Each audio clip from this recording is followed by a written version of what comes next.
со нашето патување, значи ги следиме Исусовите стапалки, односно зборуваме за Исус, принц на надежта. Ке се допреме до градот Наин, Ерихон и Витанија. Всушност ние ги следиме тие станици попатни, би рекол, еве стигнавме вечера до 5-та станица, каде што Исус активно работел, делувал и веќе видовме во претходните 4 предавања како Исус поучувал моштво, сеќавате првата тема, зборувавме за Христовото раѓање, како бил најавен, потоа зборувавме за принципите кои ги дал, оние 8 принципи, на мноштво луѓе имал пред себе, потоа видовме како поединечно зборува и синоќа ги видовме оние трите личности, жената и мажот Захеј, односно како ги повикувал Господ Исус на свој терен. Вечера ќе одиме еден чекор понатаму. Темата е малку потешка за разбирање, односно лесна е темата, но тематиката е тешка. Ќе зборуваме за смртта. И затоа јас ова тема нареков Исус, принц на надежта. Исус е нашата надеж. Ќе ги посетиме овие 3 места кај што се случиле чудни работи.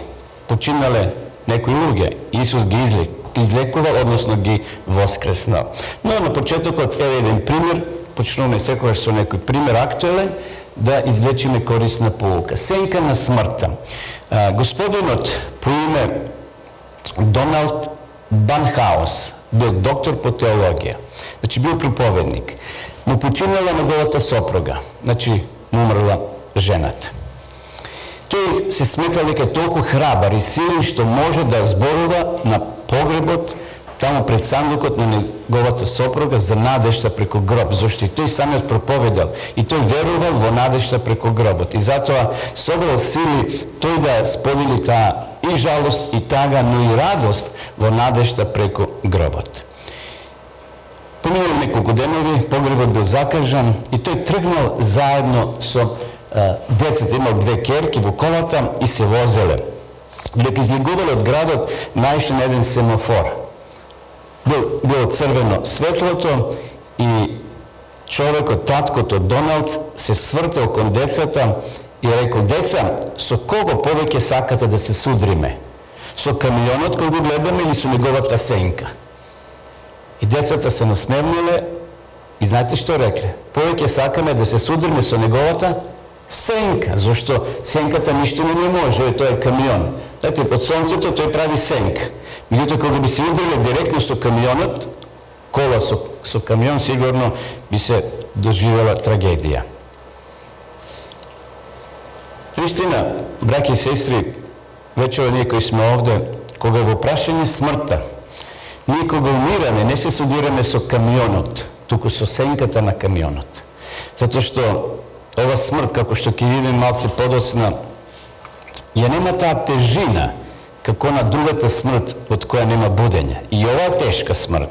И ќе кажеме подоцна што значи самата смрт, одвојување од оние што сме ги сакале, со кого сме живееле. Меѓутоа, ова смрт, може да кажеме, исто така е тешка. Тоа е смртно каснување, како кучето Пит Булт. Знаете, оние кучиња кои каснуваат?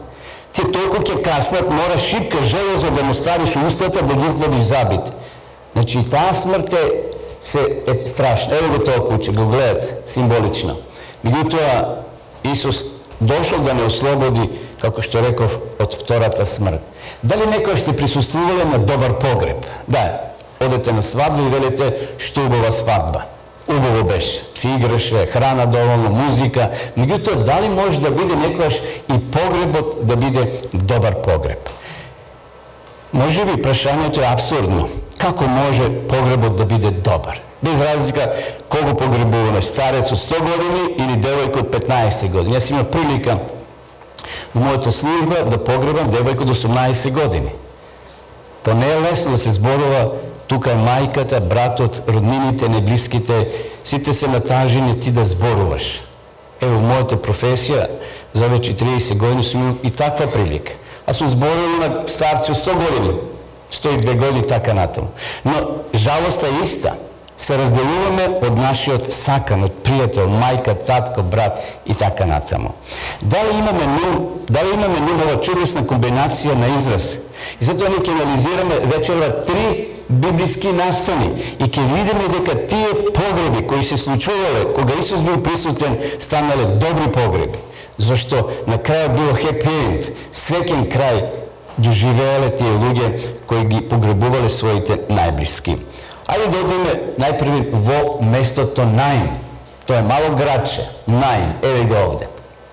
Ќе го читаме веднаш библискиот текст, потоа Исус отиде во градот наречен Наин.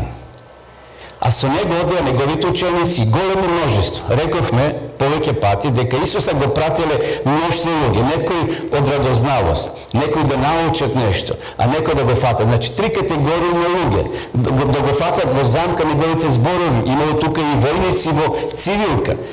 Зашто се плашели да не кренат некој востание.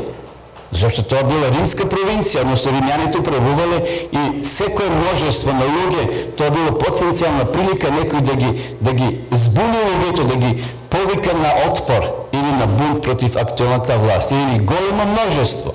А кога се приближи до градската врата, ете, изнесуваа мртовец, единствен син на мајка, која беше вдовица, значи мажот и починал. Таа имала само еден син, но ете смртта зачукала и на низината врата. Која беше вдовица и со неа имаше големо мноштво од градот. А кога Господ ја виде, гледате, Исус е Господ наречен. Значи многу стихови ни кажува дека Исус е Господ. Исус не е понизок од Бога, од Отецот. Иако понекогаш така не изгледа, но овде гледаме Лука го назначува дека Исус е Господ. Ја виде, се сожале на неа и рече: не плачи. Интересно, одиш на гробишта, се разделуваш од некој најблизок, а Исус да ти каже не плачи. Или јас да ви кажам немој да плачете. Тоа е абсурдно. Тоа не е баш во склоп со амбиентот кој се случува. Но Исус имал причина да ја каже на ова жена: Господјо, мајко, немој да плачиш. Значи, овде Исус гледа една поворка, местото Наин е оддалечено од Капернаум 8 километри, односно од Назарет, град кој бил загаден со опасни зидови. Значи, имало 2 врати или 2 капии, опасени зидови, значи, обкружени би рекол. Археолошките искупавања укажуваат на 2 капи, едната од западната страна кон изворот и една кон источната страна кон Ендора. Дали ве потсеќа нешто ова место Ендора? Тоа е село каде што Саул, сеќавате таму Самуиловата книга, одел кај жената вражарка да праша дали неговата иднина ќе биде добра. Сеќавате, бил преоблечен во обичен граѓанин, а тој бил цар и дошол кај оваа жена во Ендора. Еве сега имате една слика, значи каде се наоѓа ова место мало Наин. Исус е и на картата овде, може да го видите. Значи Исус сега доаѓа овде.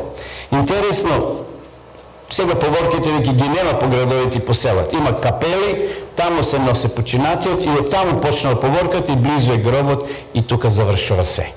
Порано знаете, и во градовите се имаше поворки. По пола час се одеше, па собрекарјот го запираа, па музика свира, па тоа се ствараше голема нервоза кај луѓето. Но, како и да е, овде гледаме, замислите сега поворка, Исус со учениците доаѓа и гледа поворка. Се распрашал кое што е, и веќе информации добил, иако Исус се знае однапред, но се приближил Исус до самата поворка. Интересно, Исус решил да дојде заедно со своите ученици. Понатаму погребот е во тек. Еве една слика од Блискиот Исток како ги мртвите тие носат. Знаете, тие немаат сандаци како кај нас. Едноставно, во тоа време немало затворени ковчези. Гледате на телевизија на Блискиот Исток како ги носат. Замотени во платно, ги носат во некој како дрвчини имат, односно некои лежала, кај што лежат покојните, но немат класични сандаци како кај нас денеска. Во бело платно го замотувале и го носеле телото до местото на погребот. Дури има и сиромашните семејства во тоа време. Изнајмувале жени или луѓе кои плачеле. или кои свирале. Тоа било дел од поворката, дел од погребот во тоа време. Значи, богатите имале поголем комфорт и можеле повеќе луѓе да платат, но обавезно барем една жена била платена која ќе плаче. Значи, која цело време ќе изразува жалост. Претежно свирачите свирале на флейта, ја придржувале самата поворка. Во тоа време, значи, погребот го правиле во пештери. Еве една пештера е пронајдена.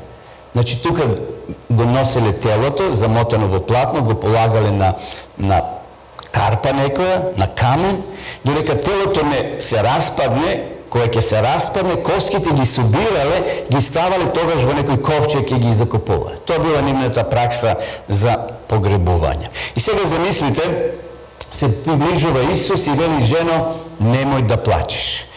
Необично Исусово обраќање. Како да не плаче кога жената останала вдовица, без маж, а сега умрело детето, единствениот потпирач за нејзиниот иден живот. Во тоа време, жена која ќе остане без сопруг, без маж и без деца, без пород, била осудена, која ќе го потроши мирозот, така се вика тоа, мирозот што го добила, која ќе го потроши, таа останува на милост и на немилост. Значи, едноставно, нема никаква заштита. Исус овие зборови, не плачи, всушност ги искажува своите чувства и на Исуса му било жал. И ќе видиме подоцна кај Лазара дека и тој заплакал. Значи, Исус плачал и тој бил човек, иако бил Бог во човечко тело, меѓутоа ја изразува својата жалост, своето сочувство кон жената која се разделува од низиното чедо. Неговото срце било допрено од тагата и болката на жената. Гледайте, Исус бил човек, Исус не бил од камен и тој се чувствувал со самата жена. Но знае дека крајот ќе биде радостен, ќе биде среќен и затоа вели: жено, не плачи. Исус знае дека нема причина жената да плаче, бидејќи знаел што ќе направи за која минута. И денеска и ние плачеме. Нема никаков греф кога ќе бидеме на погреб, ако некој најзблизо заминал, некој пријател, кога сме на гробиште, тоа е време за плачење и нема никаков греф. Меѓутоа, ајде го читаме сега текстот. Тогаш се приближи и го допре носилото, носителите пак застана. Во тоа време, според еврејските верувања и тумачења и правила, не смеш да го допреш ковчегот или умрениот. Ако тоа го направиш, ќе бидеш 24 часа нечист. Значи, не ќе смеш да се поздравуваш, не ќе смеш да влегуваш во друштво. Меѓутоа, очигледно, Исус го допрел. Верувале дека се пренесуваат, болести така натаму. Исус вели: момче, тебе ти зборувам, стани. И сега Лука тоа го пишува од медицински аспект. Тој бил доктор. И вели: мртвиот седна и почна да зборува. А тој го предаде на мајка му. И страх ги офати сите. Го славија Бога и велеа: голем пророк се јави меѓу нас и Бог го посети својот народ, и се разнесе овој глас за него по цела Јудеја и по цела околина. Замислите таа ситуација. Реков, според нивните обичаи, верски, не смее друг човек да го допира сандукот или умрениот. Следните 24 часа ќе биде нечист. Меѓутоа, гледаме овде дека кај Исуса тоа правило не важи. Никаква болест, никакви инфекции на Исуса не му можат ништо. Тоа го видовме и во претходните случаи кога тој лекувал и едноставно воскреснувал мртви. Овде се наоѓал Господарот на животот. Тоа куче, питбул, ништо не може на Исуса да му направи. Колку да стега со смртта, Исус е отпорен. И затоа Исус има власт. Таму пише во Откровение 1 глава: или јас ги имам клучевите од гробот и од смртта. Исус всушност ја победил смртта со својата смрт. Интересно. Смрт со смрт ја победува. И затоа Исус дошол на оваа земја да ја победил на втората смрт. А ова првата смрт ние ќе видиме Исус со што ја споредува. Ги теши ужалостените и вели: не плачете. Улива надеж во повторна средба. Го воскреснува мртвиот, го враќа на неговата мајка. Понатаму, може да кажеме дека и ние денеска сме каснати од тоа куче, кој сака да нас грабчи целосно. Мислам дека нема семејство во светот кој не е изгубил некој свој најблизок. И ние сме плачеле. И јас плачев за мајка ми. И за татко ми пред некоја седмица. Еве, тие тука почиваат. Но со надеж и со вера, дека тоа куче кое не каснало, наскоро ќе биде победено. Кучето на смртта зборувам. Наскоро тоа ќе биде отстрането, за секојаш ќе се сретнеме со нашите мили драги. Но додека тоа се случувало, додека Исус веќе завршил со погребот, условно кажано, доаѓа гласник од Ерихон. Сега се префрлуваме во Ерихон, бевме во Наин. Сега од Ерихон доаѓа човек, началник. Тој слушнал за Исус дека лечи, дека прави чудо, дека воскреснува. Затоа неговото девојче било болно на смрт. И вели дојде еден од началниците на синагогата. Виден човек, познат човек, по име Јаир. И кога го виде, падна при неговите нози и го молеше, велејќи: мојата ќерка е на умирање. Дојди, положи ги рацете над неја, за да биде спасена и да живее. И отиде со него. И многу народ одеше по него и го притискаше. Гледате, постојано Исус бил следен од луѓе. Дури го притискале, знаете, во улица, од лево, од десно. Тој бил во сендвич, би рекле. Исус одел и разговара со Јаир, прашува за неговата ќерка, колку години има, дали ја сакат и така натаму. Замислите, додека оделе споро, некоја жена исто слушнала дека ќе помине Исус низ таа улица. Ова жена била болна 12 години, или 18, колку беше, ги потрошила сите пари. 12 години. Ги потрошила сите пари и таа си рекла: само да го допрам Исуса на неговите алишта, јас ќе оздравам. Значи сега Исус има две мисии. Првата завршил со Наин, односно со момчето. Сега овој човек, началник, го моли да дојде кај него, во неговиот дом. Успат ова жена, кој никој не ја знае, но Исус ќе ја осети кога таа ќе го допре.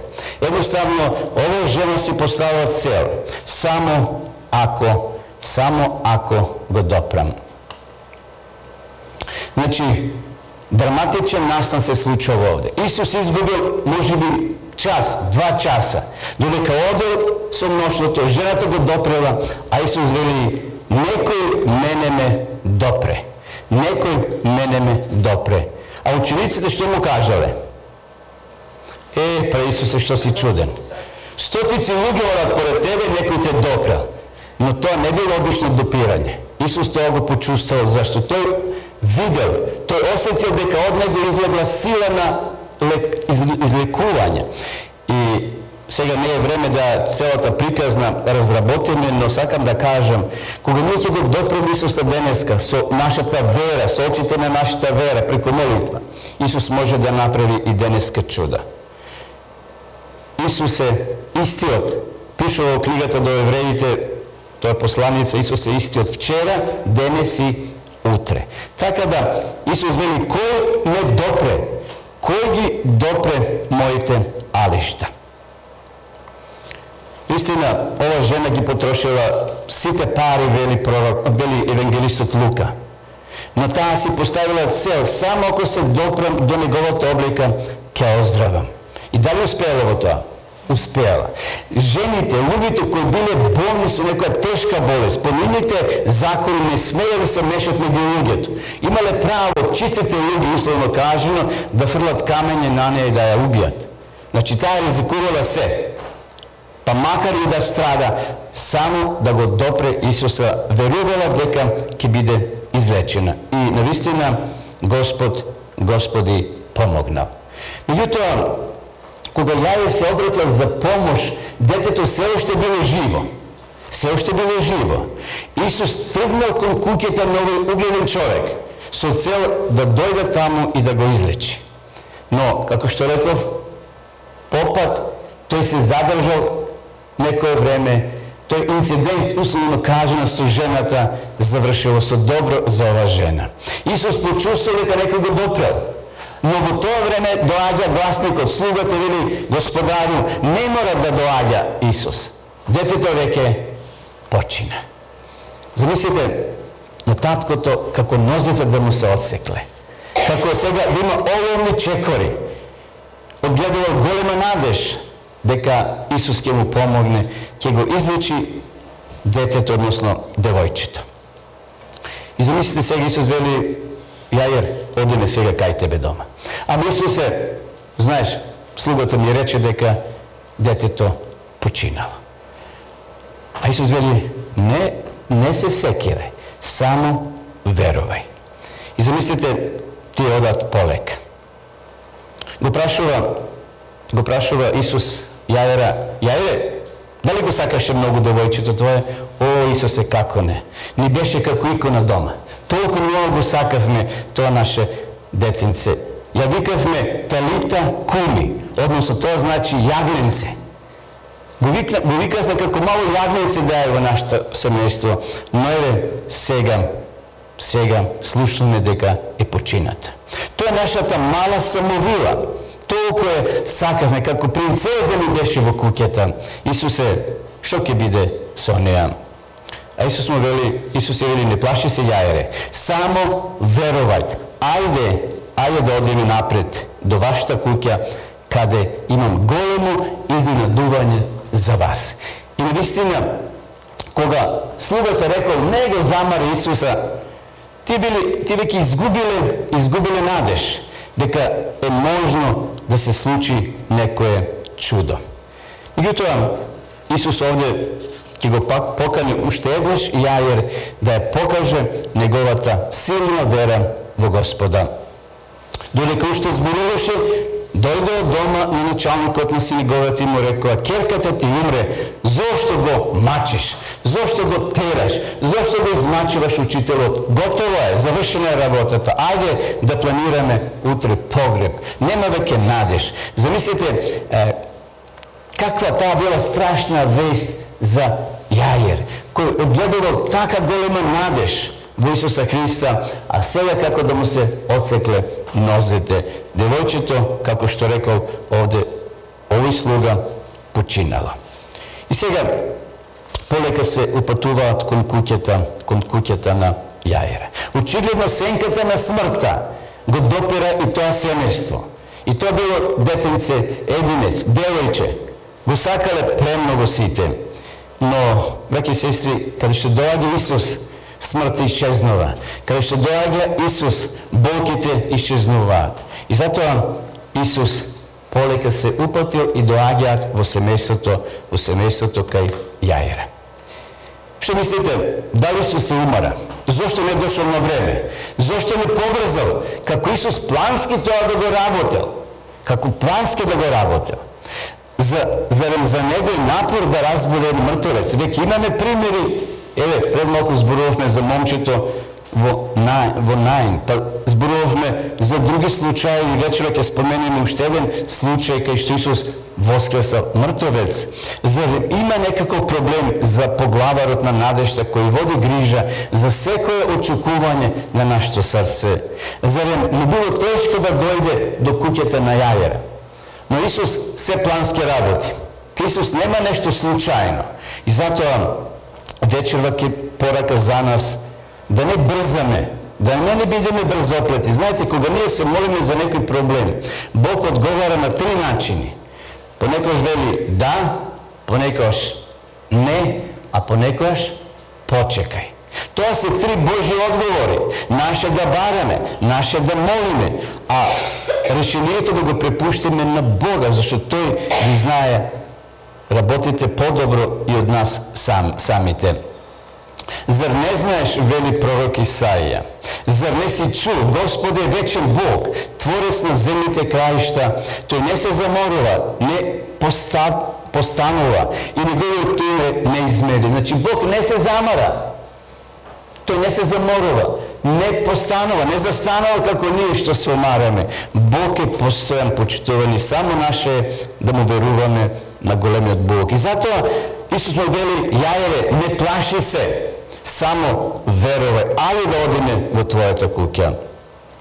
И како што веќе опишав, додека оделе, попат, тој го прашува, Исус го прашува Јаира, разговараат. Сака да го наведе на тоа повраќање на верата, да неговата вера да расте се повеќе и повеќе. Иако во тие мигови, знаете, кога ќе се соочиме со смртта на своето дете, тоаш може верата е на нула. Како на акумулатор кога нема струја натре. Верглаш ништо нема. Меѓутоа што сакал повторно да ја заакне верата во Јаира, да разбере дека тука е творецот на животот, изворот на животот, дека за кој минута повторно ќе го имаат детето во нивните раце. Исус му влева надеж на Јаира. Исус го храбрува. Не плаши се, само верувај.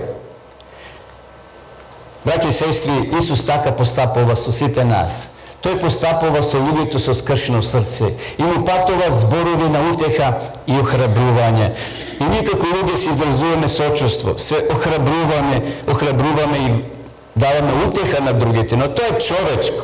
Кога Исус ќе ни утеши, тоа е навистина вистинската утеха и вистинското охрабрување.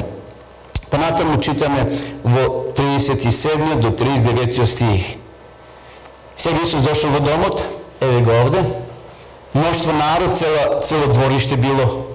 Веќе биле повикани свирачите. Знаете, како што рековме за она момче, кога веќе повикале свирачи, биле повикани жени платени да плачат, да се создаде атмосфера што поголема жалост. И никому не дозволи да оде со него. Значи, сега Исус вели каде е девојчето, тамо во соба, и сите ги отерал. Натре со него дошле повторно, кои си тие? Они што бија горе на преображени, сеќавате? Тие ќе бидат повторно во Гецеманија, Петар, Јаков и Јован, но сега ќе бидат будни. Во претходните случаи тие спијат на жалост. Исус ги повикал и овие тројца да бидат сведоци. И дојде во куќата на началникот и виде врева, дека плачеа и пиштеа многу. Тоа не било природно пиштење, вештачки. Да се создаде атмосфера дека е голема жалост. И кога влезе, им рече, зошто викате и плачете? Детето не е умрено, туку спие. Ова ги изненадело сите присутни. Некој позади рекле, овој човек дали е нормален што вели? Па ние бевме натре, но го гледавме пулсот. Немаше пулс. Едноставно детето не дише, нема никакви знаци дека е живо, детето е мртво. А сега тој, кој е тој? Вели дека детето не е умрено, туку спие. Гледате, уште е доказ дека смртта за Исуса е спиење, сон, како што тој ќе го каже малце покасно и кај Лазара. За Исуса ова смрт, драги мои, е спиење. Како ние вечера кога си легнеме и не сме свесни што се случи околу нас. И наутро се будиме. Дали сме спиеле 5 минути или 5 часа, воопшто телото тоа не го чувствува. Ние не сме свесни за тоа. И затоа Исус зборува за смртта како сон. Да, и ова смрт е тешка. И ова смрт е болна, зашто се разделуваме од нашите мили драги, кои сме ги сакале, со кого сме живееле. Имаме недостатство како една алка во нашиот живот, но ние христијаните сме свесни дека сме овде гости, дека смртта е, како што вели апостол Павле, плата за гревот е смрт. Ајде да одеме сега малце внатре да влеземе. Исус ги истерал сите надвор. Сите оние кои не веруваат, кои биле за подсмев овде, кои се смејувале со своите зборови, Исус вели, бегајте надвор. Тука само да останат луѓе кои имаат вера. Само оние кои веруваат во моите зборови. И замислите, толкото луѓе полека се повлекле. Се повлекле надвор. Исус не се радува на смртта.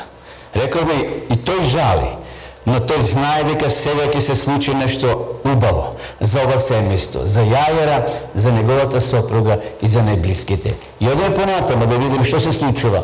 Иронично неверство и озбилна вера. Значи, никогаш да не забораваме дека они што ние го нарекуваме смрт, за Исус е само сон. Веќе тоа го објаснив. Исусовата изјава е примена со посмев. Значи, некој му се подсмевале, кога Исус вели, не е детето мртво, туку спие. И они кои били платени за плачање и пријателите го гледали Исуса со посмев, со омаловажување. И си рекле, кој е сега овој? Но Исус сакал да им каже, драги браки и сестри, драги пријатели, дека кога смртта ќе не допри нас, Ако е присутен Исус овде, не ни може ништо. Но Исус кажал дека нова земја, човекот ќе има почеток, ќе има крај. Се раѓаме, умираме. Завршува. Тоа е оно што ни го дали во наследство нашите прародители Адам и Ева. Но кој ќе дојде Исус Христос, повторно ќе ни ги врати сите наши мили драги. Ево го девојчето како леже. Може не го гледате толку. Исус е тука. Го фаќа за рака. И замислете каква енергија, животодавна енергија прострува низиното тело. Наистина, Исус сега на дело овде е активен. И еве што вели. И му се подсмева, а тој ги истера сите надвор, ги зеде таткото и детето и мајката и они кои беа со него и влезе таму, каде што беше детето. Кога го читам како некоја струја да поминува низ моето тело, се најежувам, кога Исус вели, ја фати за рака. Талита куми, или талита куми. Што значи на наш превод? Девојче, јас ти велам, стани. Јас тоа не може да го кажам во име на Бога. Тоа само Исус може да го каже. Но замислите, трепките на девојчето почнат да се мрдаат. Срцето почнало да чука. Мускулите повторно биле затегнати. Сите кои зиркале низ прозорците, или кои биле таму, внатре биле таткото, мајката и тројцата ученици, го виделе на дело ова Исусово чудо. Интересно, девојчето отворило уста и што кажало? Која била првата реченица? Дајте ми да јадам. Гладна сум. Кој за колку часови поминало од кога ги затворило очите. Детето сега гладнело и вели, дајте му да јаде. И затоа им вели на учениците, ајде сега ние да се собереме и да заминеме, а еве ви го вам девојчето. Каква била таа радост, драги браќи и сестри? Радост што не се купува со пари. Повторно, тоа јагненце, тоа нема мило девојче, станало, му дали да јадат и завладела радост. Тагата исчезнала. Кај што Исус Христос, тагата исчезнала. Кај што Исус Христос, смртта бега. Повторно, дете Исус овде ја држи за рака и вели, талита куми, тебе ти зборувам. Стани. Исус е Бог во човечко тело кој дошол на ова земја да ја сотре главата на таа стара змија, која денеска се уште ни задава ударци преку смртта, ова првата смрт. Сатаната знае дека е тешка и дека прави разлика помеѓу најблиските, но затоа има надеж, драги мои. Исус е принцот на надежта. Еве го најубавиот стих, или најубавите стихи сега ќе ги прочитаме за која минута. Овде ова слика укажува дека ангелот наш, твој и мој, ако заминеме од ова солзна долина, повторно ќе ни ги врати нашите деца, повторно ќе ни ги врати нашите татковци и мајки, повторно нашите браќа. Ете, ова семејство го изгубиле своето детенце во животот, но ние во очите на Бога се уште сме живи. Кога велам се уште сме живи, не дека ние обстојуваме негде како жива фигура, туку ние сме во Божјата замисла. И кога ќе дојде ден на воскресението и повторно се истото ДНК, истата личност, Јов вели, јас истиот ќе го видам Бога, не друг, Јов, знаете патриархот. Ако вели ова моја кожа се расчине, се распадне, јас ќе го видам мојот Бог. Оној кој вака постапува со луѓето со скршено срце, ветил дека ќе се врати. Ние зборувавме во првото предавање за неговото раѓање, но кажувме дека Исус ќе дојде по втор пат како Господар, како Цар на царевите. Се уште поседува иста сила со која може да го надвладе непријателот на животот. Се уште има сила да ги разбуди сите они кои заспале и да ги утеши ожалостените. И затоа ајде отидеме сега и до Витанија, потоа ќе ги читам оние стихови што ги најавив од посланието до Солуњаните. Во Витанија исто така се случило чудо на чудата. Чудо на чудата. Исус често пати одел во Витанија. Витанија некаде 3 до 4 километри од Иерусалим. Не знам колку има до селата тамо до Смоларе, можевете, од прилика пешки се оди за час, може би и половина. Исус често пати доаѓал во Витанија, Витанија. Тука бил домот на двете сестри на Лазара. Значи на Марта, Марија и на Лазара. Тоа било умилено место кај што Исус доаѓал и физички се одморал. Може би и закрепнувал малце, му давали храни така натаму. Секојаш се наоѓал тука во близина, кога се наоѓал во близина, Исус влегол во нивниот дом. Сакал да ги посети. Но кога Лазар починал, Исус не бил во близина. Интересно. Ова знак дека и Божите пријатели се разболуваат, дека и Божите пријатели умираат, така да не одгледуваме некоја илузија, ако сум ја верник, ако јас го сакам Христа, нема да се разболам. Не е точно. И ние ќе се разболеме, и ние еден ден ќе умреме. Но сепак рековме, овде сме гости. Ова е живот на милување. Ние се надеваме и веруваме во еден многу подобар живот кога Исус ќе дојде. Но, ајде одеме сега во Витанија. Што се случило таму? Еве прилика, ако одите во Витанија, има знак кој ќе упати кон куќата на Лазара. Лазар се разболел. Ништо чудно. Марија и Марта испратиле гласник, ни би рекле СМС порака, или телеграма, или писмо. Човек кој отишол да го побари Исуса, тие знаеле дека Исус е во близина, негде во близина Ерусалим. Гласникот ја предал пораката за состојбата на Лазар. Натре пишувало: Господе, оној кој ти е мил е болен. А Исус напишал, да кажеме, краток одговор: ова болест не е на смрт. Но, додека гласникот се вратил, и Марија и Марта го прочитали, Исус вели: ова болест не е на смрт.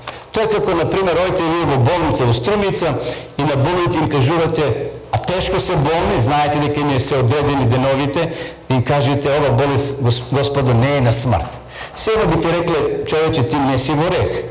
Кога гледаш кога човекот е жив, само што не починал, а ти му велиш дека не е на смрт. Така нешто изгледа и овој Исусов одговор на прв поглед.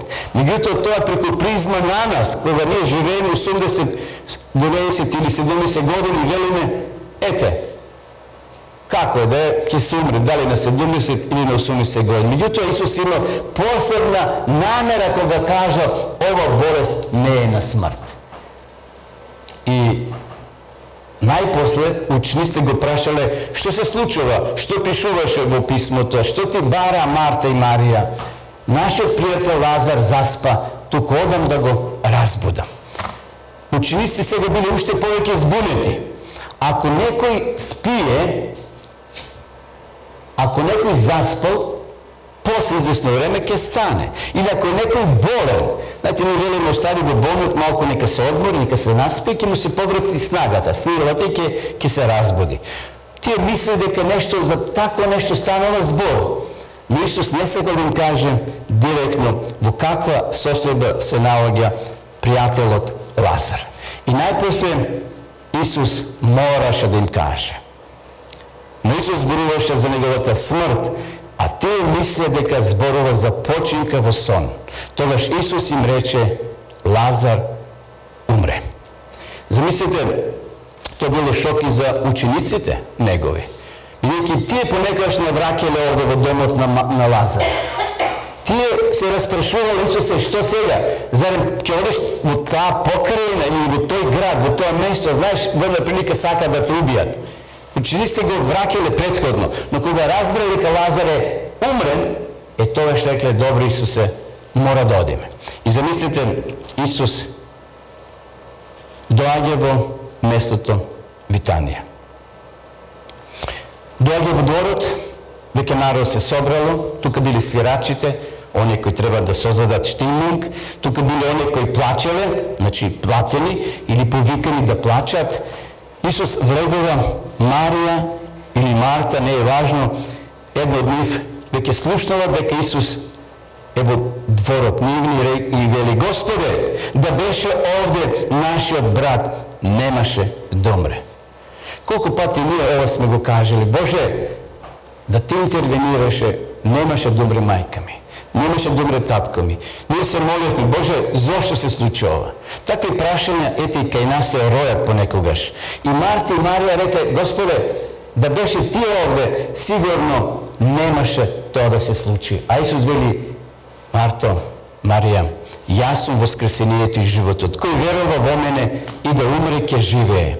И секој кој живее и верува во мене нема да умре довека. Веруваш ли во ова? Марта верувала. Марија верувала. Меѓутоа во овој ден, кој ќе дојдеш по втори пат, кој ќе се случи воскресение, тоа ќе се случи. Но Исус директно ја прашува: веруваш ли во ова? Кога Исус би бил вечера овде, може би го упатил истото прашање за нас вечерва. Дали ние веруваме дека ќе ги видиме нашите покојни повторно? Верувам дека веруваме. Ама знам дека многу велат кој знае. Сум присуствувал на стотици погреби, кај што некои одмавнуваат, некои слушаат будно, само 3 дена држи тоа, ние велиме влага во умот, после повторно се впуштаат во животните авантури, во животот и како да го заборават тоа. Но постојано да се подсетуваме, драги мои, нова прашање. Исус вели: веруваш ли во тоа? Дека еден ден повторно ќе ги видиме нашите мили драги, без разлика колку поминало векови, години или денови. За Исуса ние сме сокрили во Него. И кој ќе дојде тој повторно ја вели: ќе ме повикаш, а јас ќе се одзвијам. И те Јов каква вера имал. Тој верувал во првото воскресение. Верувал во второто Христово доаѓање. Иако живеел многу години пред Христос први пат да се роди, односно да дојде нова земја. И затоа, ајде малку да навлеземе уште во самиот разговор помеѓу Марта, Марија и Исуса. Исус сака да ги утеши дека да бидат стрпливи само уште некоја минута и ќе се случи чудо со братот на Марија и на Марта. Меѓутоа, само сега на дигресија да прочитаме ветување од првословјаните на апостол Павле за нас, кои сме ги изгубили нашите мили драги, и во тоа време луѓето умирали. Павле вели: не сакаме, браќа, да останете во незнаење за умрените, за да не жалите како другите кои немаат надеж, зашто ако веруваме дека Исус умре и воскресна, така и умрените во Исуса Бог ќе ги приведе со Него. Зашто и го кажувам преку Словото на Господа, дека ние, кои живееме и установуваме до Господовото доаѓање, нема да отидеме пред оние кои умрели. Павле бил жив кога го пишувал ова. Сега и тој покој, тој чека воскресение, но во тоа време нема да ги преминеме и надминеме и да одеме пред нив во Царството Небесно, заедно, во миг на око, вели Павле. Зашто самиот Господ на заповед, при глас на архангел и при труба Божија ќе слезе од небото и мртвите, гледате во Христа, ќе воскреснат прво. Нема живите да влезат први.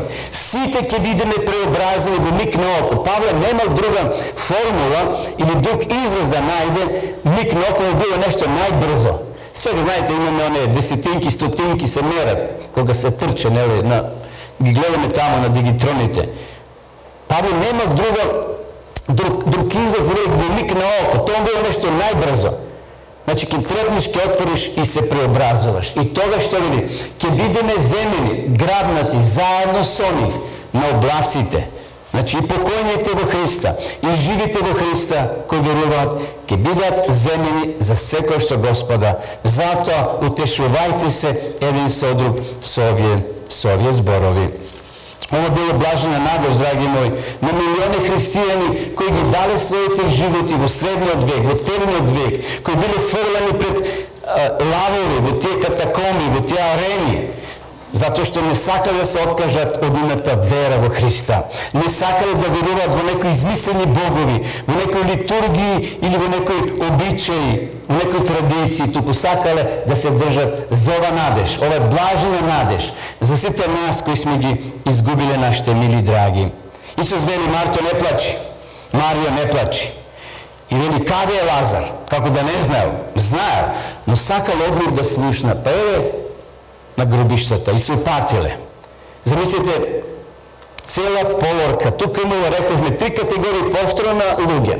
Од радрозналост, од вера кои верувале и оние кои гледале циркус, односно да го фатат во некоја замка, немој политички да направи некоја работа што би го загрозило водечкиот човек, односно личноста која управувала со таа провинција. Замислите, доаѓаат пред гробот. Исус заплакал пред Лазаровиот гроб. Рековме и таму вели Исус насолзи. Неговите очи биле наполнети со солзи. Во Исуса кој плаче го гледаме Христос, Спасителот кој гледа очи во очи со последиците на гревот, но гледа и еден зрак на надеж. Исус го гледа тоа куче питбул кој каса, кој го каснал човекот со железни заби и не може така лесно да се отпушти. Рековме Исус со својата смрт на Голгота, а за тоа ќе зборуваме утре навечер. Со својата смрт му стапнал на тоа куче, на таа змија, отровница и нас не ослободил од таа вечната смрт од која нема будење.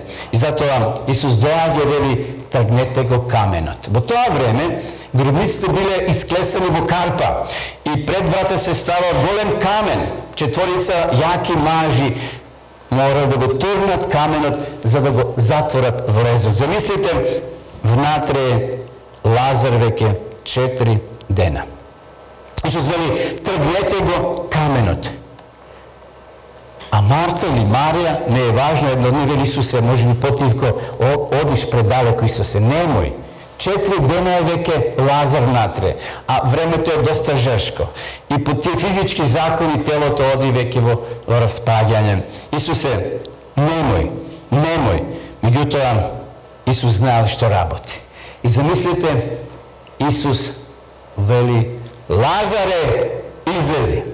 Ако Лазар веќе бил горе на небото, како што денес што има верување, драги пријатели, дека душата или човекот по умирањето оди горе во рај или во пекол или во некое чистилиште, Исус би рекол, Лазаре, ајде симни се, дојди покажи се па да те видиме. Не, Лазар ниту бил во рај, ниту бил во чистилиште, ниту во пекол. Нема ништо тако денеска горе на небото.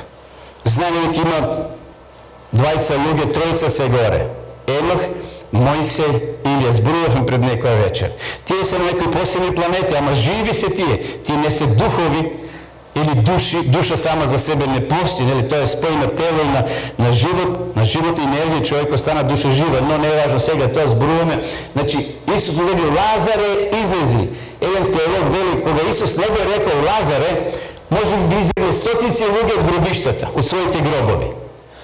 Значи Исус ја насочил својата енергија, својот живот да го даде на Лазара сега, а не на стотици луѓе. Кога би рекол излезете сите би се појавиле. Дали верувате во тоа? Па Исус е моќен, Исус е Бог. И замислите, Лазар излегува. Еве само една слика. Денеска туристи одаат на тој гроб или во таа гробница, видите како се симнува, мора доле да се симниш и е уште една-две фотографии. Се верува дека ова е местото, ова е гробницата кај што Лазар бил погребан. Ево уште една слика и ево уште една, малце уште поблиску, значи тука е некаде и денеска тамо е направена, соградена е црква, како знак, каде што ете Лазар бил погребан. Тоа е сега туристички аспект, одат туристи да ги евоцират тие спомени, да се присетат на она што сега ние вечерва го читавме во врска со Лазаровото воскресение. Меѓутоа, сакам да нагласам дека кога Исус се поморил и кога рекол Лазаре, излези надвор, први камен го тргнале. Што мислите, Исус не може да го тргне со збор? Може. Како што каменот кој бил ставен Исусовата гробница, кога дошол Гавриил од небото, кога рекол Исусе, сине, излези. А таму биле поставени стражари, најјаките стражари, на елитната единица на Пилат, ништо не вредело. Исус излегол.